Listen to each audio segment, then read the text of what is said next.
5 girls, countless struggles, and a sound that hits like no other. That's Girls Band Cry. Since its debut over a year ago, it's quietly built up a discography of 35 songs. And in this video, I'll be ranking every single one we've come to know and love. This is every Girls Band Cry song ranked.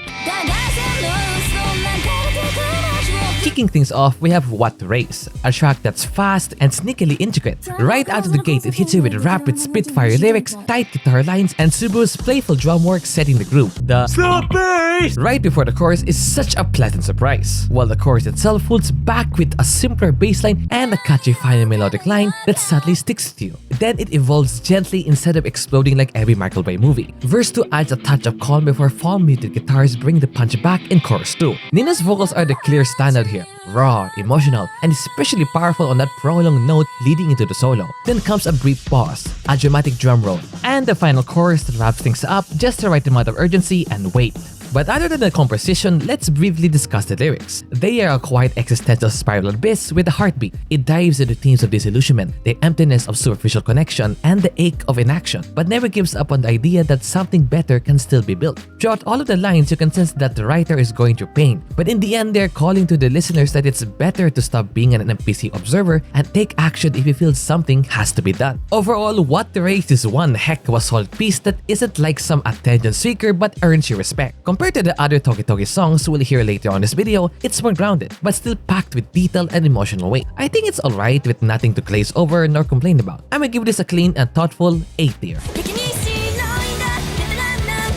Next up is a remake of a song from the rival band of our 5 messed up waifus. Except you, Rufa, you are the peak of humanity. After Momoka sold the rights of Void to Diamond Dust, after leaving them, the once classic got sent into the corporate slop factory and became what is now known as Eternal Flame. Honestly, kinda diabolical of a title change. Anywho, this version leans heavily on production, MIDI pianos, layered vocals, electronic sounding drums, and even trap beats post-solo. There is a slick pre-chorus with a surprisingly gent-esque edge, and while it definitely sounds more boardroom than the lively basements of the underworld, it's hard to deny how it's put together. However, the change in vocals might leave others wanting more. Hina's vocals are a perfect contrast to Nina's. Here we can see that while Hina does adhere to the melodies and notes perfectly, there is a lack of angst that Nina is known for. In other words, Hina gets the job done and only that. However, a comment from Ab highlighted that this remake is not bad as what many from the Girls Band Cry community might say as if you recall from the anime. This song did not only affect Nina's life, it also affected Hina's as well. So this song inevitably became Hina's as well.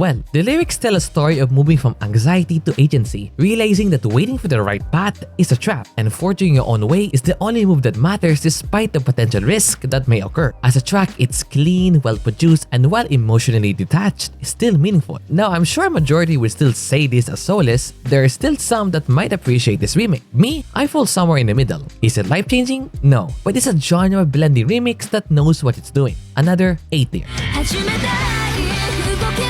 The next song technically doesn't exist. You can't find it on both their official YouTube and Spotify accounts, but can only be heard by buying the Blu-ray copies of the anime and maybe in the live shows. I'm not even sure if you'll see this or not, but if you do, consider liking, subscribing, and comment down below who you should buy some Toge. That said, this one had me from the first second, literally. Nina's whispers at the intro, literal goosebumps! Then the song erupts into this chaotic mix of textures, slap bass, groovy guitars, layered effects, and somehow it all works. I'm not exaggerating when I say the intro alone is S-tier material. It's the kind of opener that slaps you awake and makes you pay attention. Then it chills out, sort of. The verses are more straightforward, but don't get too comfortable as the pre-chorus adds drum whips for flavor, and then BAM! Slap bass right before the chorus. The melody of the chorus is one of those that hits instantly. It's soaring and totally singable. And the main riff? Yeah, it will live rent-free in your head for a while. I wanted to discuss the lyrics, but sadly since this is not yet officially released as of creating this video, we'll continue on with the composition. The second verse comes in hot with drum fills and breakdowns, and number 3 chorus 3, they hit us with a clever pause before the final chorus that's just chef's kiss. Super being on the cover art makes sense. The drums are playful, expressive, and just fun. You could tell the composers were cooking the entire time they were in Woke Hollywood. Wait, what? All in all, this song is pure emotional chaos in the best way. It's catchy, it's beautifully structured, and it's got so many layered elements that it should feel overwhelming, but instead, it feels complete. The angelic backing vocals in the outro were the final nail in the coffin. After just one listen, I already know where it belongs. S-tier. Please finish the drums for all. lonely fate to be destined, up and strong, and intimate. Nina's vocals glide in over a delicate piano riff, setting the stage with a sense of longing. The chord progression is simple, the drums supportive, and everything seems intentionally stripped back to let Nina take the spotlight. And she does, especially with those gorgeous falsettos at the chorus that flow just enough to give you chills. Tomo's piano work is the real co-star here. It's subtle, clean, and just expressive enough to carry the emotional weight without overplaying it. Verse 2 picks things up, adding some energy with drum rolls and fuller piano chords, but the rest of the instrumentation still plays backup, bass lines stay minimal, and guitar presence is barely felt. Moving over to the lyrics, this one's deeply personal. Basically a love letter from Nina to Momoka and Void. It's about finding purpose again after loss, starting over because someone else made life meaningful again. This shit's the awesome, man. It's not subtle, and it doesn't need to be. It's heartfelt in a way that doesn't demand attention but earns it quietly. Still, for me, something feels slightly incomplete. The intro is captivating, and the piano solo is absolutely immaculate, but the rest of the track doesn't evolve much beyond its initial impression. Nina and Tomo took the center stage, and the rest of the band fades into the background. It's an A-tier song, emotionally strong, musically solid, but just a few sparks away from greatness. Next up is the song we hear at the end of episode 3, and it's all about tilapia, bangus, and salmon. Voiceless Fish. This one is pain, poetry, and pop musician all rolled into one. Right from the intro, the melody of the vocals has this rap-like phrasing that immediately catches your ear. There's a fantastic build-up from verse to chorus, and the drums in the intro already hint that something is simmering. It's restrained, but loaded. And then the second verse grooves in with bass and drums that straight up scream Kawakara energy. Yep, that was a Broke Bass's reference. The melodies are catchy because they keep it simple, playing with just a few notes and letting emotion do the heavy lifting. The piano riffs in the intro and interlude sections are delicate, adding a softness to the punchy rhythm section. The drum grooves are fresh and kinda remind me of Anovado's vibe, clean, playful, but undeniably emotional. And if you're into past lyrics, this song feasts. Lyrically, it's a cry for help wrapped in grace. It's about battling internal stagnation, isolation, and longing for connection, spiraling from numb acceptance to a desperate, vulnerable plea. The girls just want to be happy, bro. It's the kind of song that doesn't just say, "Help me!" It feels like struggling. And somehow, it gives you comfort in that. Every element in this track is working overclocked to break your heart softly. From the verse melodies to the riser effect and end, everything feels cinematic, raw, real. It gave me goosebumps, and for that, straight to ST.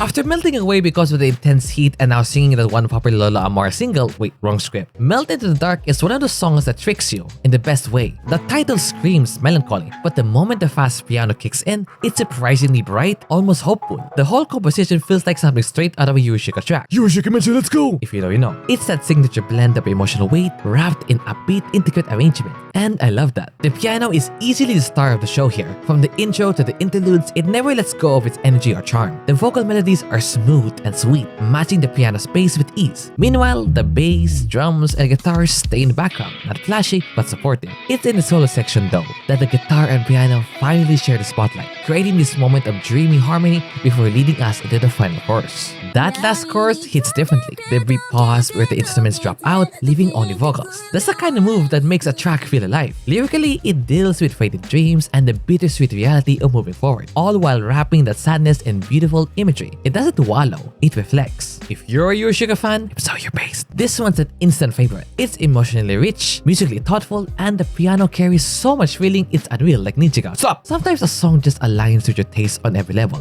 and for me, this one's a clean ST. The finale song of the anime. I'm Here from the moment it starts just feels right. Momoka's songwriting is at its most personal, and the entire arrangement radiates this comforting, almost gospel-like energy. The piano is phenomenal, the bass playful, and the constant snares in the chorus gives it a grounded drive that feels like you're marching forward towards something better. The vibes are Pia de Resistance. It blends nostalgic rock and gospel in a way that's both uplifting and authentic. And then, just before the final chorus, we get that 1, 2, 3, 4 group cheer, pure joy. It really sounds like the band is having fun, and as a listener, you feel like you're part of something bigger. The build-up is so satisfying, and the long, raw scream at the end is the perfect emotional release. The gospel vibes are kind of fitting, as this song is about resurrection. It's a story of someone completely lost, pulled back from the edge by a single connection. That person, maybe a friend, maybe the band, maybe even the listener, saved them. And now, they're here, fully, joyfully. The message is simple but powerful. I survived. I'm grateful. I'm not going anywhere. This one hit hard for me personally. As someone with a church background, the gospel elements brought up feelings I didn't expect, and they landed beautifully. And for that, I'm Here is a firm este. Earlier in this video, we went over Diamond Dust's reimagination of Momoka's original version of Void, and now we'll discuss the Togetoge version featuring the person most changed by the song, Nina Isuri. In this version, it hits immediately with no warm-up, no intro, just emotion. It kicks off right at the chorus, and from that moment, you know it's going to be a heavy one. The piano staccato chords, syncopated drums, and grooving bassline set the rhythm that feels tight yet intimate. Even the guitar work leans into funk territory, with clean staccato chords that bounce against Nina's delicate vocal delivery. This version really gives space for the instruments to shine. The bass gets creative with octave plays, the kick drums and pre-chorus build quite tension, and the entire band just feels in sync.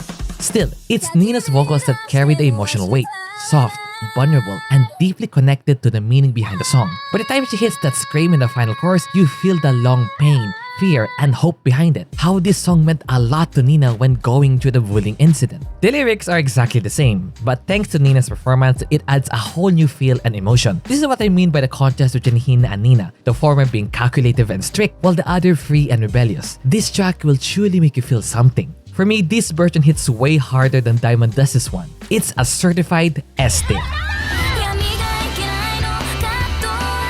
Now this one's a bit paradoxical. Get it? Cause it's ideal paradox? For the first few seconds, the intro riff catches you off guard. Not flashy, but weirdly intriguing. The verse strips things back, leaving just distorted bass, drums, and a looping background riff, creating this hollow, uneasy space. The drum rims in the pre-chorus add a playful twist, but it never lets you fully settle. It perfectly fits the title, both minimal and chaotic, emotional and numb. The chorus punches harder than a boxer with a long vocal note, while the distorted bass continues to growl underneath, giving everything a fuzz, unstable edge. What really makes this track stand out is the composition, not for complexity, but for how it feels. Even the solo section shows you off by being simple at first, then suddenly letting the piano go wild, leading into a breakdown outro that feels like a final collapse. The words over the tunes are raw, bleak, and painfully real. It reads like a breakdown in motion, self-blame, dissociation, and a deep desire to disappear. There's confusion about where the pain is coming from. Is it me? Is it you? Is it John Cena giving the AA? Is it everything? It's one of the most honest songs in the set, even if it doesn't scream for attention. Personally, I don't usually listen to songs in this style, but this one really stuck. It's haunting, heavy, and unlike anything else on the list so far. A tier. Interesting, uncomfortable, and quietly devastating. Oh boy, we're finally at the flagship, the MVP, with lyrics so hard that it'll take a miracle to sing along to.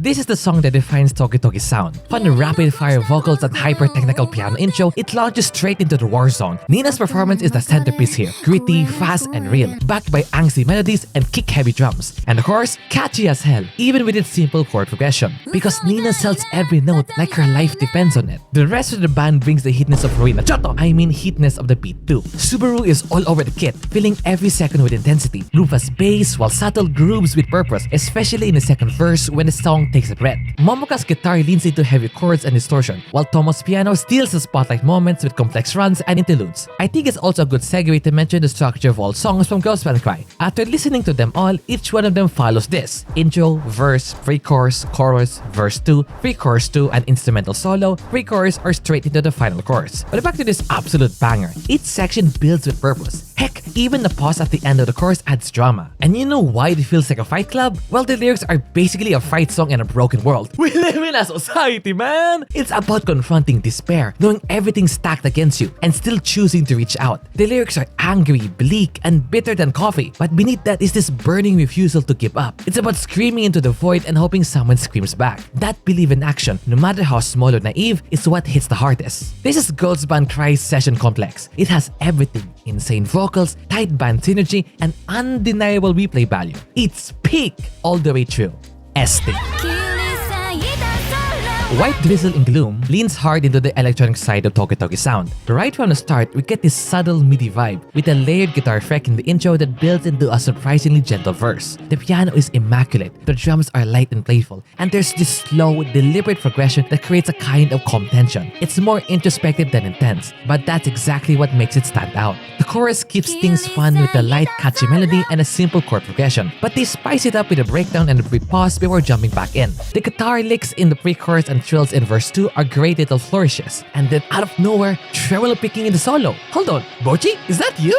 It's playful, experimental, and keeps you engaged the whole way through. Lyrically, this one hits a softer, emotional core. It's about carrying burdens while holding on to the smallest threads of hope. It doesn't scream or cry, it reflects, quietly, patiently. And that's reflected in how the vocals are allowed to close the song, fading out with just enough vulnerability to leave an impression. It's more fun and digestible than some of Togetogi's heavier tracks, but it doesn't sacrifice meaning for vibe. Well-produced, well-balanced, and quietly impactful. This song sits comfortably at A tier.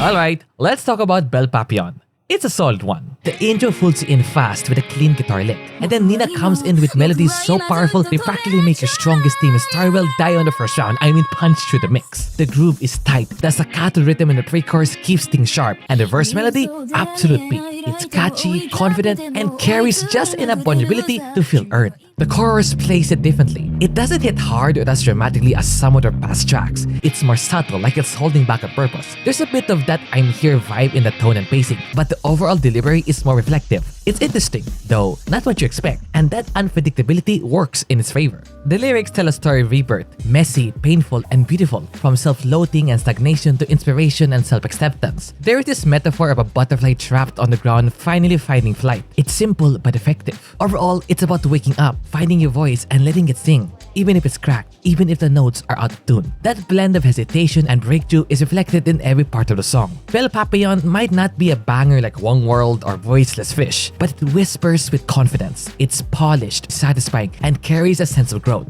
both musically and narratively. Sure, let's give this S tier.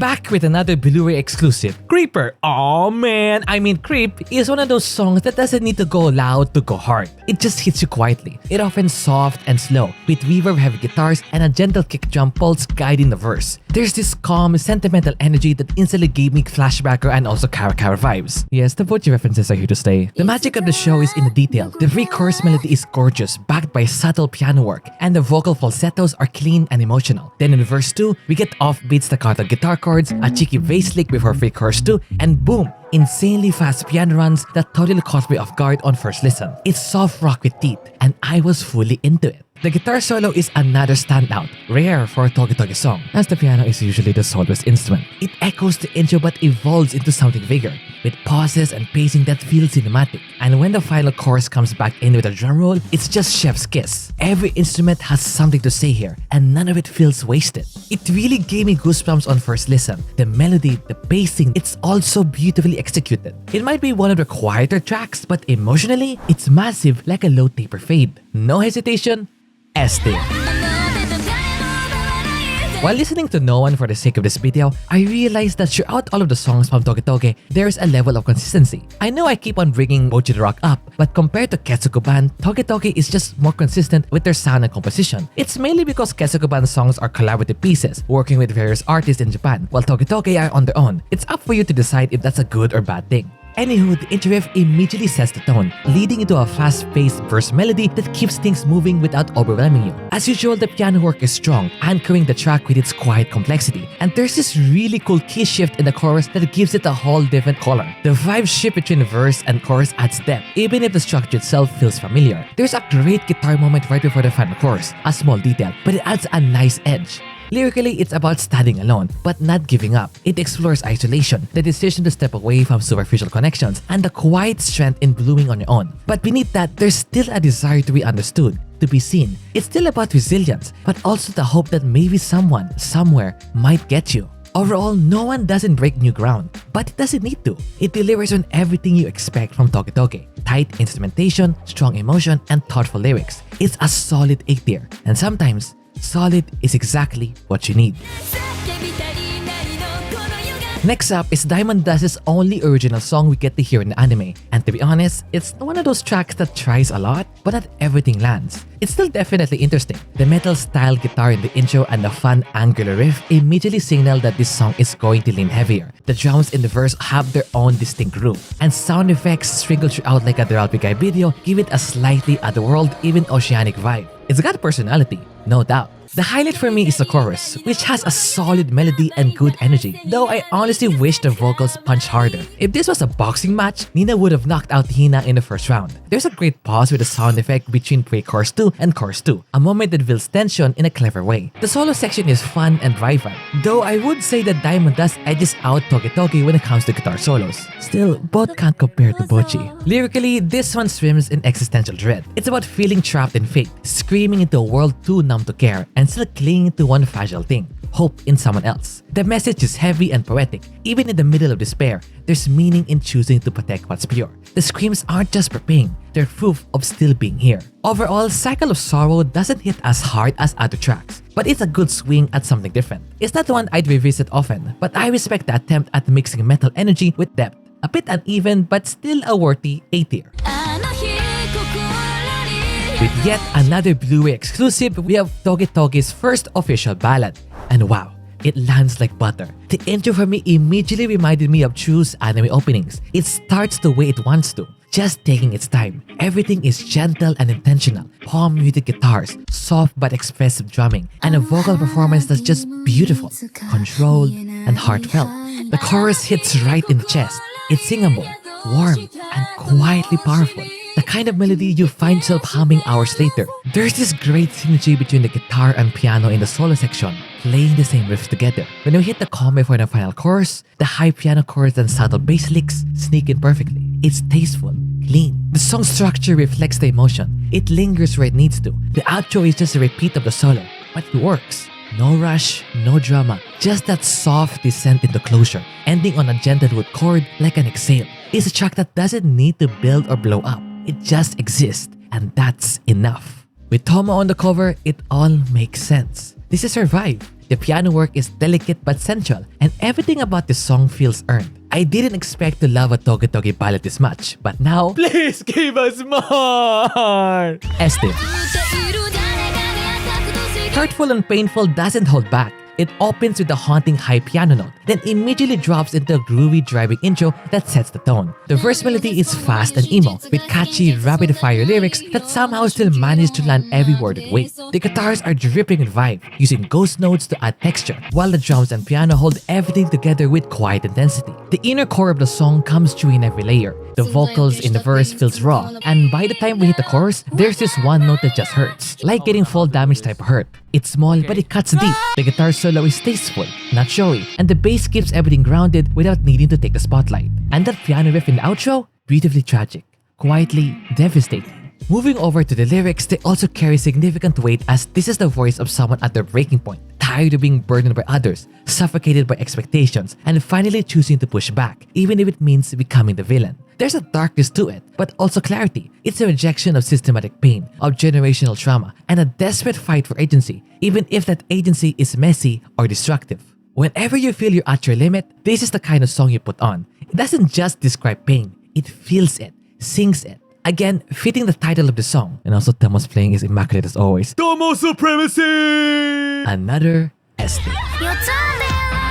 Alright, here's where things might get a little divisive. No Rhyme No Reason is technically impressive. Fast lyrics, sharp vocal effects in the intro, pre-chorus pauses that add tension, and a high bass note that launches you into the chorus. There's also a metal-inspired guitar solo that riffs hard, giving this track a completely different edge from most of Toge's lineup. The pieces are all there, and they're really well done. The chorus melody is solid, and guitar parts in pre-chorus 2 bring in a crunch that fans of heavier rock will definitely appreciate. Honestly, if you're into aggressive energy and polished chaos, this one's got a hit. And I do love the intro. It's a killer way to start the song. But for me personally, it doesn't fully click. The lyrics are heavy. Alienation, cynicism, self-doubt, and fear of connection. But it's one of the few songs in the lineup where I appreciate the craft more than I feel the emotion. I feel like this is going to be the Anobando incident when I first ranked Bochi the Rock songs. Oh boy, I can hear the keyboard warriors reacting to what I'm about to do. A tier. It's solid, unique, and probably someone else's favorite. Just not mine. Next up is pure chaos. And I mean that as a compliment to Answer to Extreme. From the beginning, Nina's vocals have this gritty, slightly unhinged vibe, like she's either dead tired or on the verge of crying into her third beer. She sounds drunk, okay? It's so real. Then the guitar riffs come in swinging absolutely everywhere, while the bass goes full slap mode in the verse. This, in my opinion, is the most based Toge song to date. The chorus makes you wanna get out of your monoblock chair and headbang like crazy. The melody is tight, the drum beat stays simple, just bass and snare, to let the other instruments go off. And honestly, it works. The interlude is weirdly catchy, and when we hit the solo section, it's guitars and drums leading the chart, with the piano taking a back seat for once. Also, was that a string instrument sneaking in? Nah fam, this is the planet of Toge now, and the soundscape just keeps expanding. Lyrically, this is yet another installment of the existential saga. It's about searching for the truth, doubting everything, and still pushing forward through the fog. There's beauty in the ambiguity, in the discomfort. It's spiritual, it's philosophical, and somehow still feels personal and grounded. I vibe so hard to this. The vocals are gritty, the instrumentation's chaotic but tight, and the energy is contagious. It's messy in all the right ways. With that, this song lands solidly in S tier. You know, so far into this video, I haven't stated which is my favorite song from the show. Well, I think Bleeding Hearts might just be the candidate. It's just constant non-stop dopamine. The intro might be unassuming, but don't let it fool ya, as once the guitar riff kicks in and that slapping verse enters, you're in for a ride. The melody is smooth, the falsetto vocals float, and the piano riff that runs underneath the whole thing ties it all together like a sonic safety net. I swear, I could loop this song for an hour and never get tired. And did I mention the slap bass? Every section adds something. The pre-chorus and chorus melodies are clean and catchy. The drums and guitars stay simple. And then there's that breakdown in verse 2, followed by a beautifully restrained moment before the final chorus, with pauses that build just the right amount of tension. And the guitar solo is state-of-the-art. Absolutely peak! It's like every member of the band is playing with their A-game. Lyric-wise, it's pain wrapped in beauty. It's about the conflict between wanting to suppress emotion and the need to express it, to rip yourself open like a flower, even if it hurts. There's a quiet desperation here, a longing to be understood, and a person, the you, makes that release feel both terrifying and necessary. It's tender, vulnerable, and emotionally raw, but still leaves a thread of hope hanging. Honestly, this song just makes me happy in that cathartic, scream the lyrics kind of way. Yeah, the lyrics are painful, but I love the juxtaposition between the composition and the words. Everything goes so hard that you feel euphoric by the end. It's probably my favorite song from Toge, and thus, another S tier. Be Renewed is pure adrenaline in audition form. The degen-style guitars in the verse immediately slams you into focus, and Nina's low vocal note adds this gritty weight before she shifts into a clearer tone in the pre-chorus. And then, boom! There's energy all packed within the composition. Drums are going full Subaru, absolutely using the entire kit. Then we get a piano solo, followed by a guitar solo, and somehow that's not the peak. After the solos, it comes down to just piano, before ramping right back up with a bass lick that sets up the last chorus perfectly. And let me tell you, the bass work here is insane, especially that high bass lick at the end. The last chorus goes hard with shouty vocals, drum fills, and one clever pause that strips everything down to just Nina and her voice. Despite the simple chord progression, the way everything layers in with distortion, fills, and pure performance energy makes it feel like the climax of a live show. It's hype, cathartic, and it knows exactly what it's doing. I'm beginning to notice that I might have a Toge bias as well with how easily I place songs at S tier. And I especially have a bias for the Blu-ray exclusives, as I'll be placing this one on the same ranking as well. Still though, my bias is on Sayonara. And we're finally talking about the beast of a song, Emptiness and Catharsis, featured in the 11th episode of the anime. There is a die-hard fanbase who live and breathe this song, and I totally get why. It is the emotional and philosophical core of Girls Band Cry. Written by Nina herself, the song feels like a combination of everything. Her story, the other girl's journey, the band's struggles, the show's themes. It offers raw, distorted bass and vocals only. No filter, no build-up, just pain laid bare. From there, the band adds layers, staccato guitars, bass licks, drum fills, fast piano, and a guitar solo that absolutely peaks. But the emotional weight is already front and center. The breakdown before the final chorus is gritty and unstable, and the last lines of the chorus are delivered with so much emotion you can't help but stop and just listen. This is one of the songs where you feel every decision was made deliberately, from the riff callbacks to the layered vocals in the verse to that long scream before the solo. Even if you don't revisit it often, the craftsmanship is undeniable. The lyrics are dense, philosophical, and brutal. Thanks to a wonderful and in-depth analysis by Rivulet, we learned that it explores nihilism, cultural oppression, creative suffering, and the desperate search for meaning. Not with flowery language, but with raw confession. It's about breaking under the weight of a society that rewards conformity and punishes difference, and yet still choosing to keep singing. The song's title is literal: emptiness as the wound, catharsis as a scream. There's no easy answer here, just the truth and the strength to face it. But to be honest, I personally do not click with this song, but it's absolutely a banger. The message, the structure, it all hits. It's S-tier. Not because it makes you feel good, but because it says something real. And honestly, few songs do so unapologetically. But here, we have a very different and standout Blu-ray exclusive. The vocals are mixed super close to the mic, giving everything this intimate breathy texture that pulls you in, like those ASMR vids that out of the blue pop up in my YouTube feed. I swear to God that nandito those content, I only listen to Sayonara ASMR. Then come the angelic falsettos in the chorus, and yeah, they're gorgeous.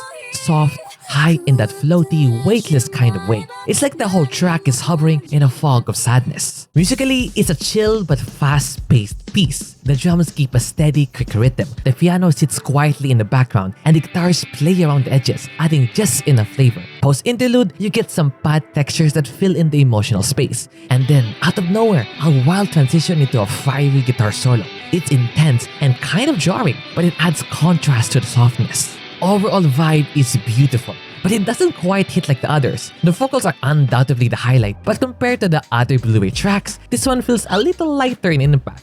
Yes, impact. A Genji Toge Toge impact. It's more atmosphere than punch, more haze than catharsis. Still, it's a solid entry with undeniable charm. I love those choruses, but as a complete package, Drowin Loneliness lands at a comfortable A tier. Now this one is the oddball of the entire video, as it is from the group formed by the Tsundere Princess Tomo and the utter perfection of Amami Rupa before joining Toge Toge. Mind playing fractal is cute, bouncy, and slaps like fine wine. The EDM elements are straightforward. You've got your claps in the pre-chorus, funky bass line with slap tones, and a simple but fun drop in the chorus. There are also some whoa backing vocals after the solo that add flavor, and everything feels clean and polished, if a bit familiar. There's definitely charm in its simplicity. The slap bass gives it a little groove, and the chorus melody is playful and cool. It's also a Vocaloid song, appealing for those who are into Miku and Teto. Throughout the song, you get flashes of kawaii EDM stylings which work well for this track's upbeat digital aesthetic. But if you've listened to a lot in this genre, you'll probably get deja vu more than once. The lyrics are sweet and introspective, a quiet story of transformation. It's about melting down all your frustration, fear, and disillusionment into something new, finding meaning in small, real moments, and learning to keep moving forward. I think this might be written in reflection to what happened with their previous unnamed band. It's gentle, reflective, and hopeful in a way that suits the lightness of the music. As a whole, it's a decent vibe, but doesn't push far beyond that. Mind-flaying Fractal is fun and easy to enjoy, but it's not the one I'll go back to often. Still, it's a solid addition to the lineup and does its job well. A tier. Piercing the Dawn of Time is one of those songs that feels experimental but in a controlled, intriguing way. The intro features flawless sounds and laid guitars, including what sounds like acoustic strumming tucked beneath everything, setting a kind of ethereal, searching atmosphere. The initial vocals are whispery and raspy, almost like the song itself is waking up from a dream. Then the pre-chorus explodes into intensity, and the chorus comes in with wild, aggressive drums that totally shift the energy. The structure keeps things interesting without overcomplicating. There's a dramatic pause before the solo, followed by synchronized guitar riffs that bring everything back together. It's a tight, well-produced moment. The return of acoustic textures in the outro brings the journey full circle, ending where it began, quiet, uncertain, but intentional. Now to the lyrics. This one wrestles with perception, isolation, and reality. It's about feeling unseen, misunderstood, and questioning what's real when you're stuck in your own head. Wait a minute. Did I just get called out? There's a theme of disconnect and longing, not just for connection with others, but for something meaningful to hold on to in a world that often feels fragmented or fake. Real. Overall, it's a cool track, well crafted, and thought-provoking. It just doesn't fully hit that emotional high for me. A strong concept, solid execution, but not quite a wow moment. Still, definitely an A-tier listen. Going underneath, we are greeted with full power right from the first second. No intro fluff, just Nina's vocals coming in hot over an aggressive riff. immediately demanding your attention. The tempo is fast and head-banging. The guitar work grooves, and then the piano descends into the pre-chorus like it's leading you deeper into the emotional core of the song. It's tight, loud, and alive. There's so much fun in the composition. The chorus is catchy as hell, and those pauses at the end of each chorus section give everything this rhythmic snap that makes it super satisfying. The fast piano lick in the outro is just the icing on top. It's a brief moment of flair that wraps up the track with energy still buzzing. Oh, it's definitely a good time whenever you listen to it. Over to the lyrics. This is a full-blown national declaration of independence. Wait, it's saying goodbye to expectations, judgment, fear, and even the pain that's held either Nina or Momoka back. Every goodbye feels earned, like a chain being broken. It's about owning your identity, even if the world pushes back, and choosing to live authentically, scars and all. At the end of the song, there's this final repetition of goodbyes. It doesn't sound sad. It sounds liberating. Underneath is a song that just keeps you alive and locked in from start to finish. Empowering, energetic, and totally different. It's the kind of track that makes you want to scream your truth at the top of your lungs. Solid ST, no hesitation.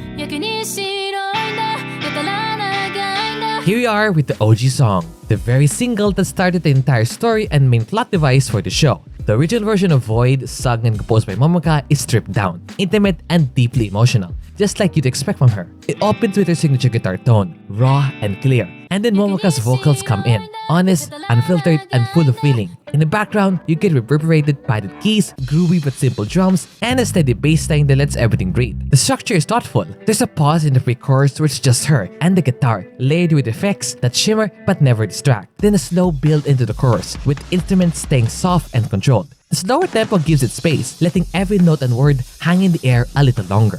Being the OG is the same lyrics as both Nina's and Hina's version, but where Nina's version was full of raw desperation, Momoka's feels more introspective, like she's carefully unraveling the pain rather than screaming through it. The same message, but filtered through a calmer, quieter lens. It's a beautiful version, but personally, I like Nina's version more. Don't take this the wrong way though. The song is clean and better than the corporate slop of a remake from Diamond Dust. But if I'm picking my favorite rendition of Void, this one lands at a respectful A tier. Alright, here's another one from another band. Well, technically from just one person, Mine, who made an appearance on episode 7. Sayonara Anohi no melody is soft, but in terms of composition, it's much more minimal. It starts with just acoustic guitar and Mine's beautiful vocals, keeping things stripped down and delicate. As the song progresses, strings and wind instruments gradually come in, giving the second half a more orchestral, cinematic feel. It's clear that the main strength of the song lies in its lyrics. Sadly, there aren't any available lyrics found online for me to break down, so all we have is the composition itself. It's easy to say that this one is lacking, but it's far from that sentiment. The song is beautiful in its simplicity, and the arrangement is tasteful and fitting for what it's trying to say. But when compared to the more intricate, hard-hitting or experimental tracks found throughout the discography of this franchise, it just doesn't leave as strong a mark compositionally. So it is with sadness I'm ranking this one at B tier. While I deeply respect what this song does, it's not the one I'll personally revisit often. Now will there be another B tier? Keep on watching to find out.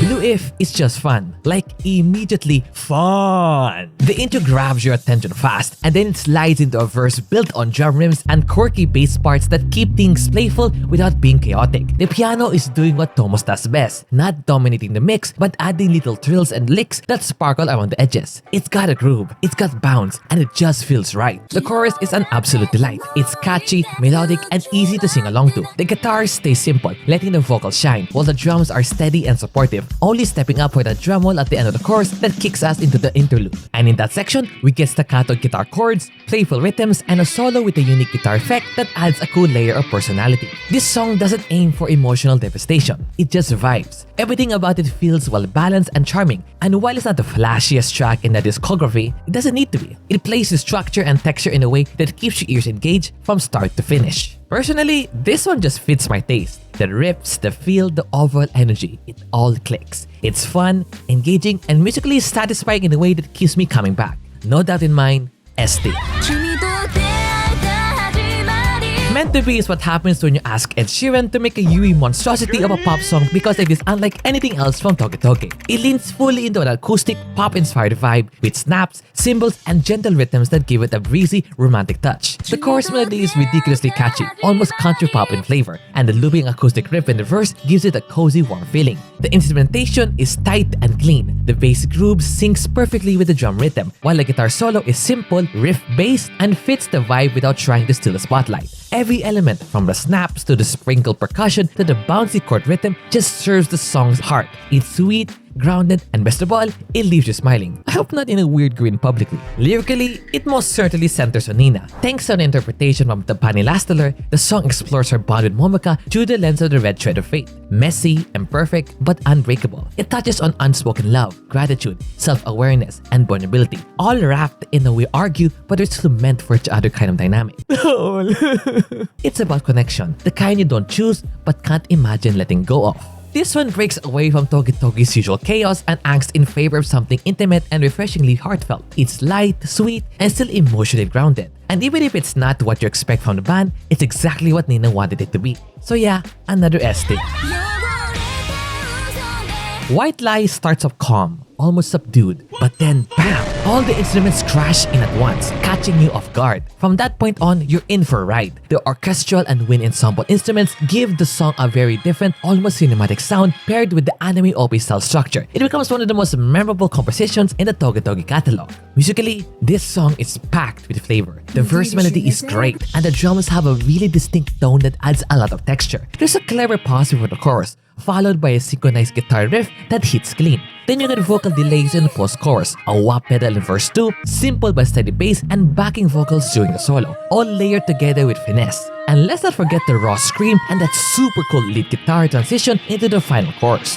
The overall tone and vibe? Nostalgic, happy, and deeply sentimental. It feels like the ending theme of a story you didn't realize meant a lot to you until it was almost over. The guitar riffs that loop throughout intro, interlude, and outro is a huge part of that consistency, giving the track a kind of melancholic anchor that's both catchy and comforting. On first listen, this one absolutely got me. The mix of orchestral elements, anime flair, and raw emotion gives White Lie an unforgettable identity. It hit me with that rare mix of vibes and heart, and for that reason alone, it's an S tier.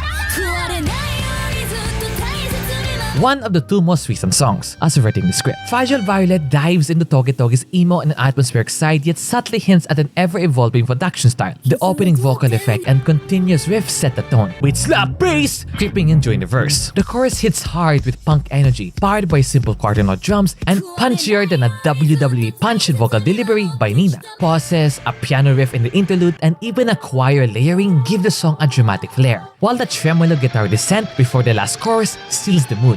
Lyrically, it's one of Nina's rawer reflections. She admits to being forced to turn a blind eye despite always holding strong morals, and that contradiction leaves her disillusioned. The song captures her regret over losing things she cherished: trust, a friendship, even her ideals, and whether staying true to herself was worth the pain. Yet, there's a sense of resilience. The second half shifts towards Nina breaking free, reclaiming her sharp-edged heart instead of suppressing it. What once felt meaningless becomes her strength, and she vows to live authentically again. While it doesn't stand out as much as other Toge songs, Fragile Violet is still a certified banger worthy of S tier. With slap bass, atmosphere, and angsty punch, it's easy to keep on loop. The second of the most recent releases, this track stands out with a light-hearted energy that contrasts with Toge's usual angst. The verses use cross-sticking and a playful bass groove, while the guitars stay chord-dominant, keeping the arrangement simple yet bright. Vocal-only breaks before the chorus add a great tension release effect, giving the song plenty of space to breathe.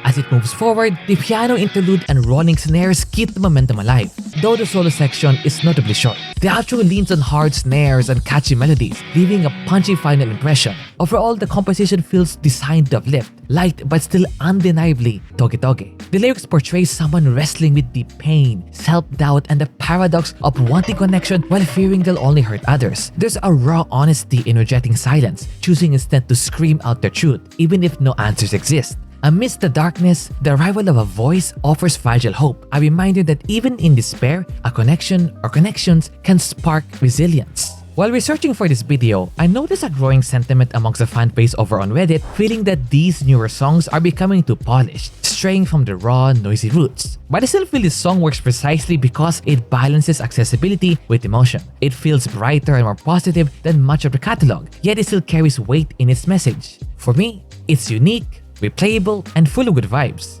Another estate. Okay. This is the second last song in this video. We're almost there, guys. Editor Nirika, I hope you won't be dead editing this. And our penultimate song might just be the most hauntingly beautiful ending theme I've heard in a long time. It opens with a reverb-drenched piano riff that immediately carves out emotional space. And that riff, it's been living rent-free in my head ever since. You get guitar pan to the left, sound effects on the right, and a simple but groovy drum beat as it builds toward the pre-chorus. Then the bass finally enters, and the arrangement starts taking shape in this really intimate, cinematic way. The composition feels intentionally restrained. The melody of the chorus is stunning, hummable, and the kind that just sticks. And the high trill at the end of verse 2 gave me full body chills. Even the solo section, which features a high-pitched synth layered with piano, feels tender and delicate rather than showy. Lyrically, it's a quiet voice of someone trying to find meaning in their solitude. It's about self-doubt, fear of vulnerability, and that constant pull between hiding and wanting to be seen. But there's also a subtle shift, a glimpse of hope, a desire to become someone's like. By the end, I found myself singing along, totally immersed. It's vulnerable and one of those rare tracks that gives you goosebumps without needing to go loud. I Am Nobody might be quiet, but it hits deep. Truly the most fitting ending for the anime. Henceforth, ST. Last but certainly not the least is a song that made me aware of the existence of Toge and Girls Band Cry even before everyone knew about it. I discovered the music video before the anime even aired, and even now, after hearing their entire discography, this song still holds up. The radio vocal effect in the intro, paired with the piano riff, drum rolls, and gritty guitar tone, immediately set the tone. The bass grooves through the verse, the piano keeps adding fills and trills, and the drums don't let up, rolling constantly, always pushing the song forward. The song explodes with vocal power, falsettos, and just enough grit and angst to leave a mark. And the piano solo, full send.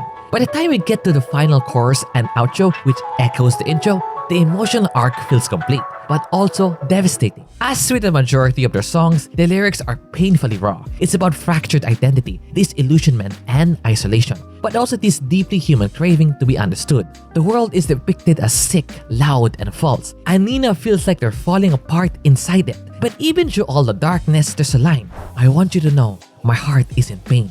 That tears through the emotional armor. Nameless Name, the song that introduced me and others to Toge from the beginning, is peak.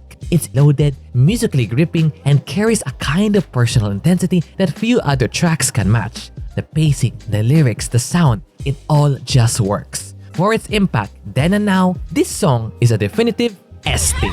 And there you have it, folks. The end of a mega video of me yapping over songs from a band of girls crying. In retrospect, I can see that I have a similar bias to their songs the same way I have for Kesaku Band, given how generous I am with the rankings. Toge is truly a banger of a band and I'm excited to see their future works. However, I do want to share my sentiment that the Blu-ray exclusives and other songs should get more traction as they secretly are top tier songs. I had problems trying to get them and especially finding their lyrics. But anywho, let me know if you want me to do more song ranking videos for other music anime or even Japanese bands, as I love to make more videos like this in the future. Shout out to Leaf for helping me out researching for this video, the channel members for the endless support, and for you the viewer for watching this video till the end. Okay, off I go!